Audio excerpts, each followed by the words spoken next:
ఇటీవల బాగా వార్తల్లోకి ఎక్కిన పోర్టు కాకినాడ పోర్ట్ అక్రమంగా రేషన్ బియ్యాన్ని రవాణా చేస్తున్న షిప్ను డిప్యూటీ సీఎం పవన్ కళ్యాణ్ పట్టుకోవడంతో సంచలనంగా మారిన సంగతి తెలిసిందే. అయినా ఇంకా పోర్ట్లో ఈ అక్రమదందా ఆగడం లేదా? సిట్ వేసినా జరిగేది జరుగుతూనే ఉందా? ఈ అక్రమ రవాణాకు ఫుల్ స్టాప్ పడేది ఎప్పుడు? Let us watch the story.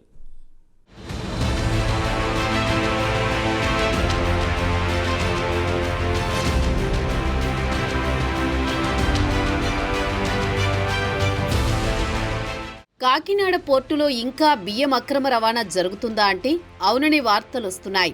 ఇటీవల డిప్యూటీ సీఎం పవన్ కళ్యాణ్ అక్రమ బియ్యం రవాణాను అడ్డుకుని షిప్ను పట్టుకోవడం సంచలనంగా మారిన సంగతి తెలిసిందే. అయితే ఇంకా పోర్టు నుంచి అక్రమ బియ్యం రవాణా అవుతోందని ప్రతిపక్షాలు ఆరోపిస్తున్నాయి. ఒకవైపు పట్టుబడ్డ షిప్పై సిట్ విచారణ చేస్తుండగాని మరోవైపు అక్రమ బియ్యం రవాణా కొనసాగుతోందని వార్తలొస్తున్నాయి. జరిగేది జరుగుతూనే ఉందని తెలుస్తోంది. రేషన్ బియ్యం అక్రమ రవాణా చేసే వాళ్లకు కాకినాడ పోర్టు స్వర్గధామంగా మారిందని పరిశీలకులు చెబుతున్నారు. దీనికి ఫుల్ స్టాప్ పడేది ఎప్పుడు అంటూ ప్రశ్నిస్తున్నారు సామాన్య జనం. పవన్ కళ్యాణ్ షిప్ను పట్టుకున్న తర్వాత దీనిపై దేశవ్యాప్తంగా చర్చ నడిచింది. ఏపీ ప్రభుత్వం కూడా సిట్ ఏర్పాటు చేసి విచారణ చేపట్టింది. అయినా అక్రమార్కులు తమ పని తాము చేసుకుపోతున్నారని సమాచారం. మరోవైపు టీడీపీలో కీలక పదవిలో ఉన్న ఒక మంత్రి బంధువులకు సంబంధించిన షిప్లో కూడా బియ్యం అక్రమ రవాణా జరుగుతోందని ప్రతిపక్ష వైసీపీ ఆరోపిస్తోంది.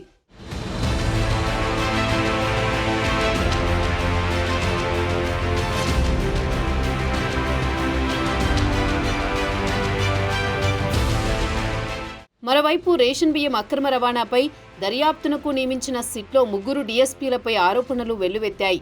దీంతో ప్రభుత్వం దీనిపై దృష్టి సారించింది. వారి నియామకంపై తీవ్ర అభ్యంతరాలు వ్యక్తం చేస్తూ రాష్ట్ర ప్రభుత్వానికి ఫిర్యాదులు అందినట్లు వార్తలు వచ్చాయి.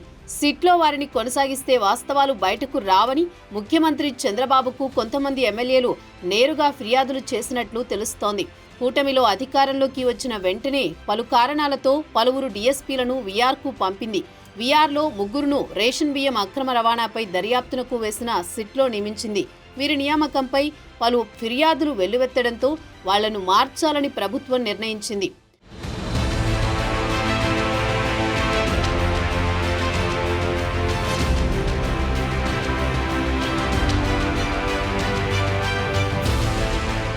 పీడీఎస్ బియ్యం అక్రమ రవాణా వ్యవహారాన్ని ప్రభుత్వం చాలా సీరియస్గా తీసుకుందని తెలుస్తోంది.